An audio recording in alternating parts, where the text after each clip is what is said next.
we were just talking to you, Grandma, about some specific stories in the camps, and you had told us about when you had the potato in your, the bread in your stockings, and you were going through. Yeah, now I'm going to start further. Okay.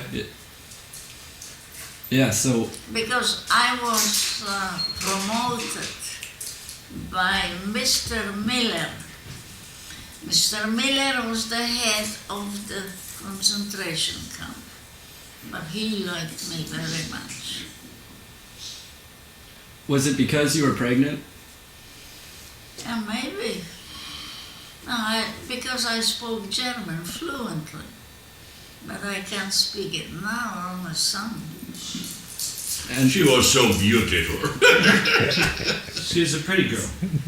That's right. He was captivated by me. I can tell by the pictures. You should see the pictures of her. She was We're gonna beautiful. go over Do that. you have it now on? Oh yes, it's on. Yeah. We're going. Well, then we better don't talk foolish. No, but just tell us the story. Tell us about Mr. Well, I Miller. will tell you now that after the 2 months in that concentration camp, I got promoted into the surgery room. The surgery room was a good job, but you had to help in the surgery delivering, you know what, Right, stillborn. babies, Yeah, stillborn babies. It was a real factory within the whole system, that all the women that wanted to abort, it was aborted. And you know who was the aborturist next to the doctor? Was the priest that gave me the breads. He always gave me breads anyway. Why were the women pregnant?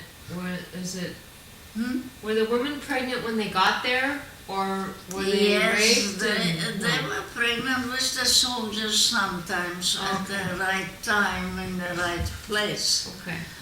And then when they were about 3 months old, they came to abort.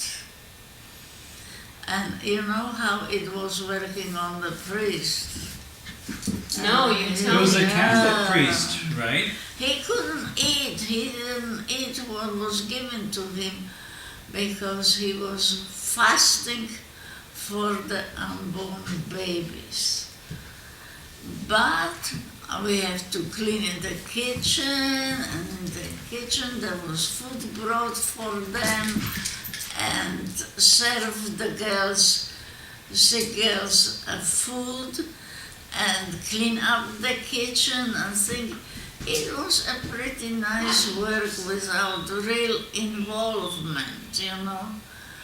But if all of a sudden they brought a woman from another unit in the hospital and there wasn't enough attendance, we have been asked to do it. Hold the bowl for the stuff when it was taken off.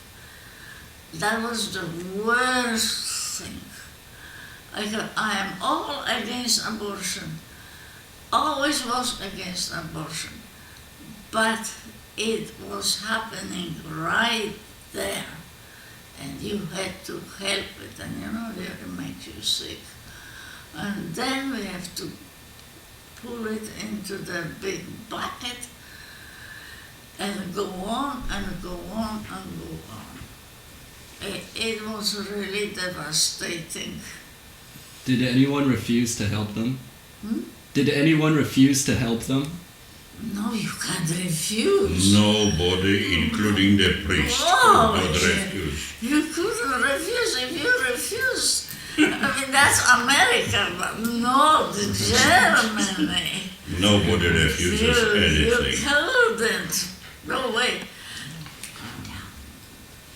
Anyway, and then after that we went home again at 6 o'clock. It was all cleaned up, everything.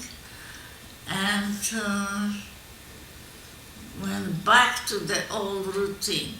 So the sick women with the ulcers, with the TB, and they're throwing up the blood and things, and women having babies before time, and they were lost anyway because the food was no good, you know. Then And whoever was in the food, you know, they saltpeter, did you tell me